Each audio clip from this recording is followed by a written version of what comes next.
निवडणुकीपूर्वी शक्तीपीठ महामार्गाच्या विरोधातली भूमिका आम्ही घेतली होती आणि त्याचा यल्गार कोल्हापूरपासून सुरू केला होता, परंतु राजकीय बळ कोल्हापुरातल्यामुळं कदाचित कोल्हापूरपुरता तो वगळण्यात आला आणि परंतु महाराष्ट्रातल्या इतर जिल्ह्यातल्या लोकांच्या तीव्र भावना या संदर्भातल्या आहेत आणि म्हणून कोल्हापूरकर म्हणून आम्ही त्यामध्ये पुढाकार घेतोय।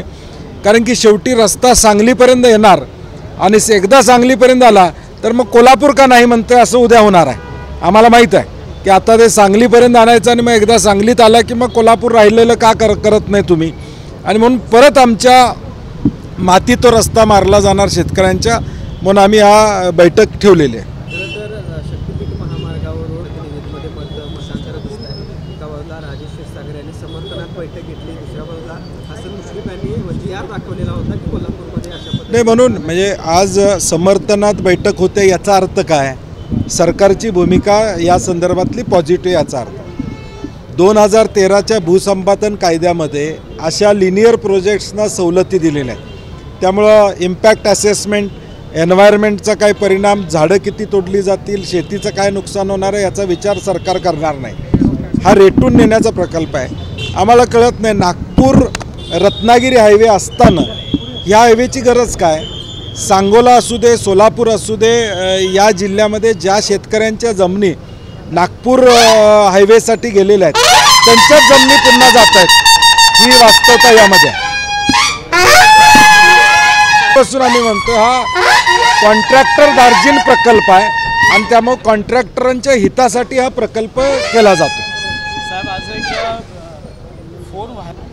नाही, सत्तेचा गैरवापर कसा केला जातो याचं उदाहरण यामधून दिसतंय। मला वाटते जिल्हा पोलीस प्रमुखांनी याची दखल घ्यावी आणि योग्य ते कारवाई करावी। कायदा सुव्यवस्था असेल तर कारवाई होईल। नाही तेच ना, त्या निमित्तानं कोल्हापूरमध्ये ज्या पद्धतीचं एक दहशतीचं वातावरण किंवा खंडणीचं वातावरण निर्माण होते हे दुर्दैव आहे कोल्हापूरमध्ये।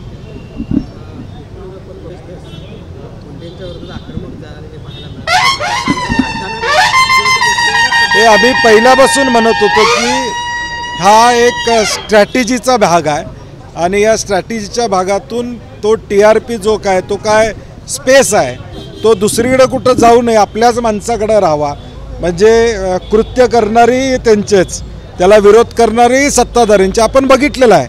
मराठा आंदोलनामध्ये देखील या पद्धतीचं अर्ध मंत्रिमंडळ एका बाजूला, अर्ध मंत्रिमंडळ एका बाजूला, शेवटी तो मुद्दा दुसरीकडे जाऊ नये हा प्रयत्न आहे। मला वाटतं ही सुरेश धसांची भेट ही मराठा समाजाची फसवणूक आहे, संतोष देशमुखांच्या कुटुंबियाची फसवणूक या ठिकाणी, कारण की ज्या त्वेषानं ते लढत होते तो लढा आता संपला असं त्यांनी जवळजवळ भेटीतून सिद्ध झालेलं आहे।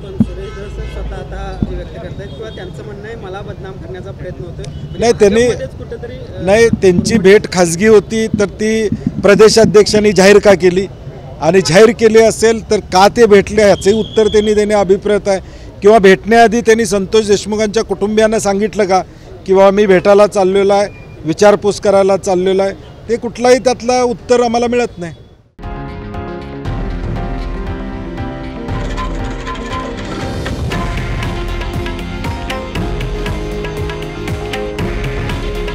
हे आहे देशातील नंबर 1 न्यूज नेटवर्क आणि आपण पाहत आहात TV9 मराठी।